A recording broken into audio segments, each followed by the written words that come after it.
What's up guys? Welcome back to my channel. Today we're going to be talking about my top 10 tips to get a better sleep. And honestly, who doesn't want that? If you, like me, struggle to get a good night's sleep, let me tell you, you're not alone.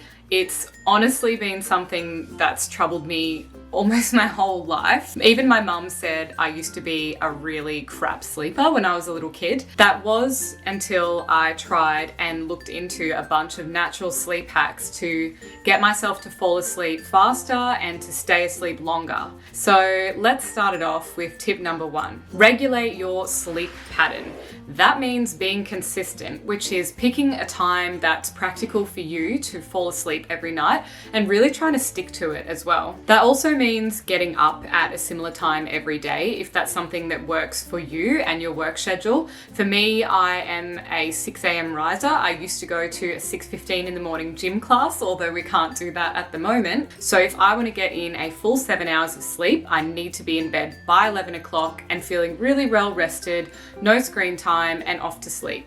That's how I have started over the last few years to regulate my sleep pattern, and that I now really consistently get into my nighttime routine around 10 o'clock, and by 11 o'clock I'm in bed, lights off, alarms set for the next day, and I generally wake up feeling really rested. You know how when you go on a long overseas trip and you obviously either get there or you come back and you're really jet lagged? Do not fucking do that to yourself at home. Why would you want to do that? For absolutely no reason. If you're going on a trip and you come back, fair enough, because your body's adjusted to a different time zone. But if you're not regulating your sleep, then you're essentially doing that to yourself while staying in the exact same country. My second tip, on a similar note to the first one, is find your magic number. So for me, it's 7 hours sleep. That is me running at my absolute optimum level. For some people, it might be 5. For some people, it might be 10. If you're consistently oversleeping, again, you're just going to end up sleep deprived and really burnt out by the end of the week. And then you're going to find yourself sleeping in on the weekend to try and catch up with that lost sleep time. You'll find it much easier to implement,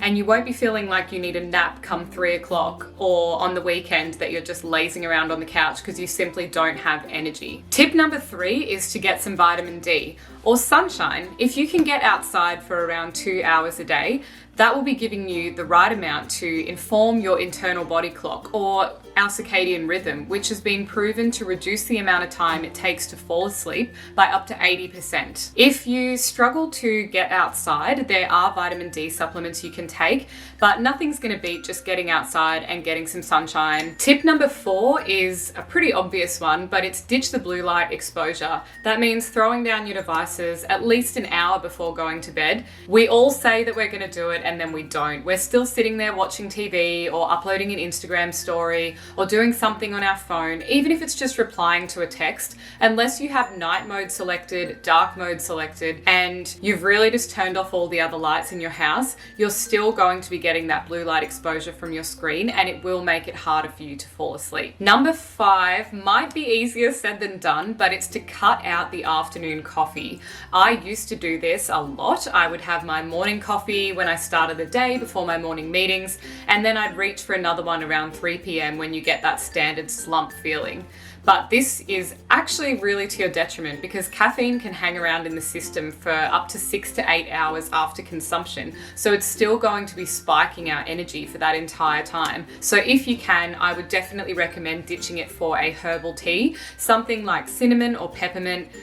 Definitely check that the tea doesn't have caffeine in it, as I know some ones like green tea do. Number 6, this is to sub in some supplements to help you fall asleep. This may not be suitable for everyone, and it's definitely best to check with your GP if you are having trouble falling asleep.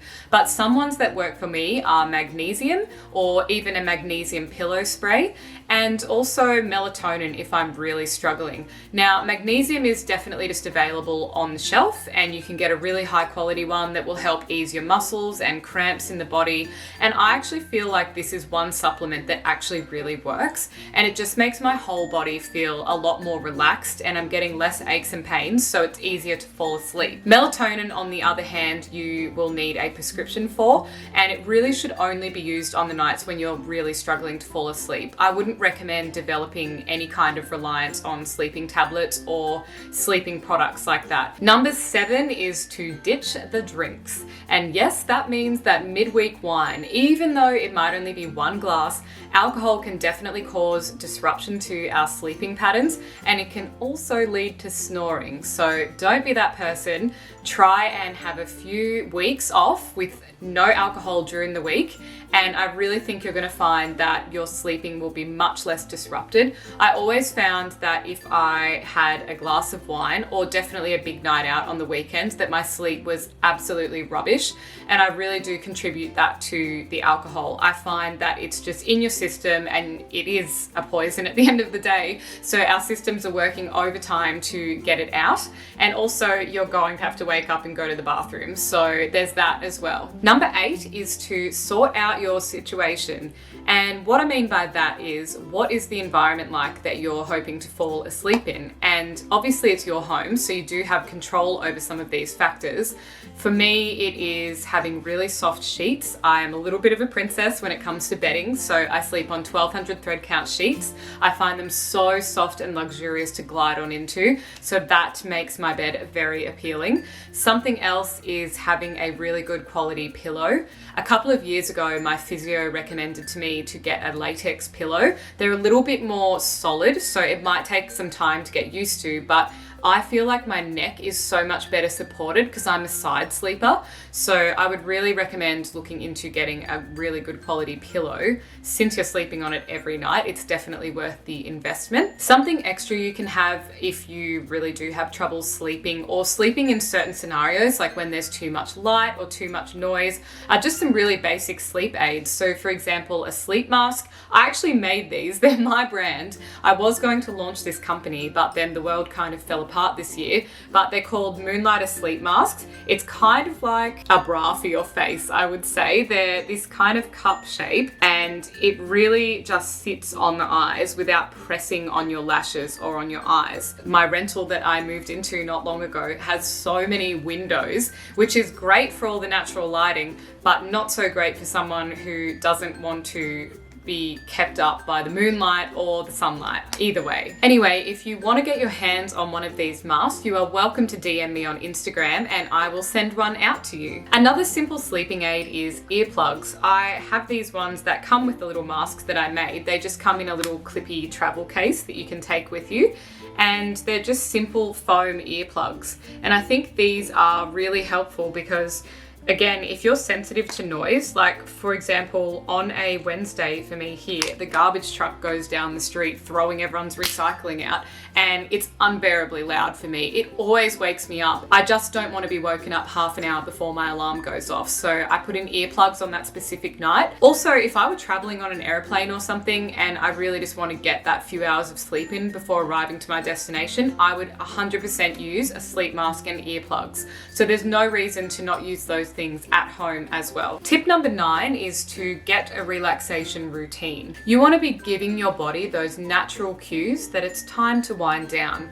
If that means for you some low lighting, then switch all the lights off in your home and just have a lamp on, or maybe you'll do your nighttime skincare routine. Maybe you'll be reading a book. Sometimes I like to do a 10-minute meditation with my eyes closed, just to really start to wind down inside and get my mind feeling calm. It may be as simple as just having a hot shower and putting your pajamas on.